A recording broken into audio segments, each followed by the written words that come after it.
Neredeyim arkadaşlar? Bugün deniz kenarına geldim. Biraz hava güzel görünüyor. Güneşli biraz esiyor ama güzel bir hava var. Ne yaptım? Ben de deniz kenarına kaçtım. Bugün de biraz deniz havası alalım. O kadar güzel ki gerçekten nefes kesici. Çok kimse yok. Biliyorsun. Yaz buralar iğne atsam bulunmaz. Ama şu anda hiç kimse yok. Sadece birkaç balıkçı var. Şöyle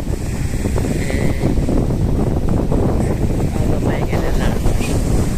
Birkaç yürüyüşe gelenler var. Ve tabii ki bir de ben varım. Şöyle göstereyim dostlar. Ama deniz bir mükemmel bugün.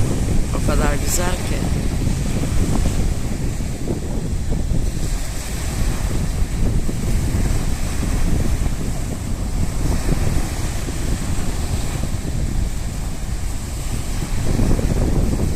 Sesi bile insanı mest ediyor.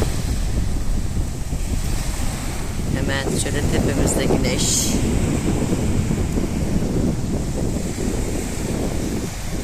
Ve deniz arkadaşlar.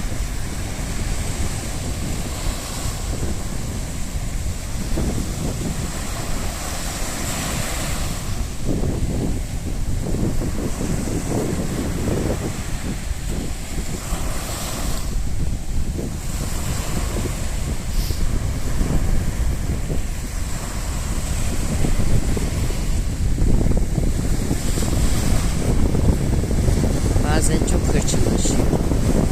Bazen çok sakin.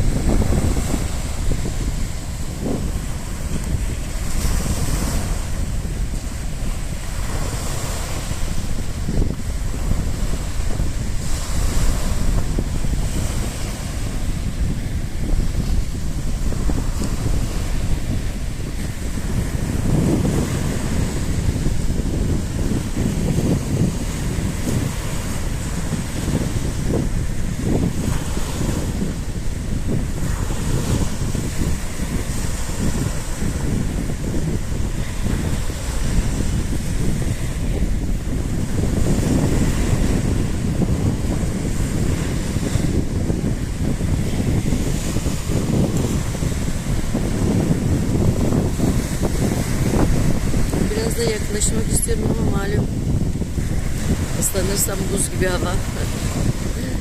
Zaten hastalıktan yeni kurtulduk. Biraz daha riske girmeyelim.